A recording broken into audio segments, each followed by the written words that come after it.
पश्चिम बंगाल अभी शांत नहीं हुआ है, वहाँ सियासी तकरार अभी भी जारी है। बीजेपी लगातार टीएमसी पर आरोप लगा रही है। इस बीच गुरुवार को जब राज्यपाल जगदीप धनखड़ हिंसा प्रभावित क्षेत्रों का दौरा करने निकले तो उन्हें भी विरोध का सामना करना पड़ा।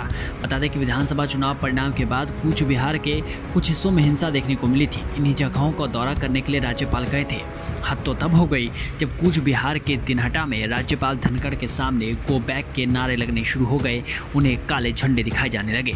इससे नाराज होकर राज्यपाल ने सुरक्षा में तैनात एक इंस्पेक्टर को सरेआम डांट दिया। जब राज्यपाल के सामने ये कोई ऐसी व्यवस्था करने की हालत में नहीं है, बार बार कर रहा हूं, आईसी कहां है? Where is the IC?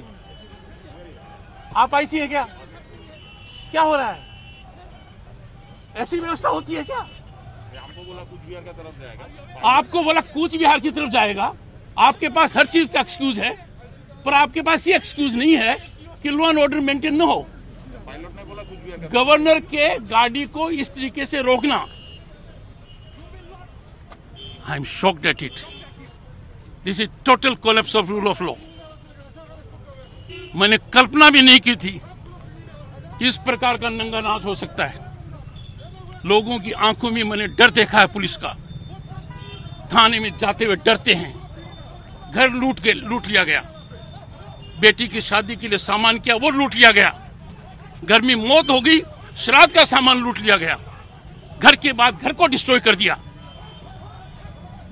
और इनका अति उत्साह कि कवेड़ को इधर जाना था तो भी आपकी पुलिस का फेलियर है। Your police should know where I was going. Your pilot is leading me. I am shocked at it. I am really shocked. This is destructive of democracy.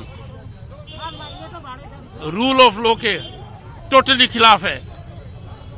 मैंने आगाह किया था चीफ सेक्रेटरी और DGP को कि they must ensure there must be proper law and order while I am there. It is planned. आठ लोगों को इतनी छूट दे दी गई, उनको ऐसे हाथ जोड़कर ट्रीट कर रहे हैं। They are violating law and they are being treated as guests. Shocked at it. सुना आपने, जब राज्य के राज्यपाल ही ये कह रहे हैं कि यहाँ कानूनी व्यवस्था पूरी तरह से ध्वस्त है, मैं ऐसी घटना कभी नहीं सोच सकता था। वो कह रहे हैं कि मैंने लोगों की आंखों में पुलिस का डर देखा, वे पुलिस के पास जाने तक से डरते हैं। धनखड़ ने आरोप लगाया कि उनके घरों को लूटा गया, ये लोकतंत्र का विनाश है। इस बीच राज्यपाल ने मीडिया से कहा कि जब मैंने राज्य सरकार से कहा कि मैं चुनाव के बाद हिंसा प्रभावित क्षेत्रों का दौरा करूंगा, तो सीएम ने कहा कि राज्यपाल राज्य सरकार की अनुमति के बिना क्षेत्रों का दौरा नहीं कर सकते।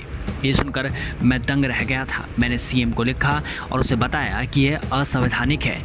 वही टीएमसी अब राज्यपाल की कार्यवाही पर सवाल उठा रहे हैं। जिस बंगाल में आए दिन हिंसा की खबरें आ रही हो, जिस बंगाल में राज्यपाल ये कहने के लिए मजबूर हो कि कानून व्यवस्था ध्वस्त हो चुकी है, जिस बंगाल में दूसरी पार्टियों को बाहरी बता दिया जाए, सोचिए कितने आरोपों के बाद भी टीएमसी कुछ कार्रवाई करने की जगह सिर्फ आरोप प्रत्यारोप का खेला खेल रही है। इस वीडियो में बस इतना ही। देश और दुनिया की तमाम बड़ी खबरों से जुड़े रहने के लिए बने रहिए वीके न्यूज़ के साथ। नमस्कार।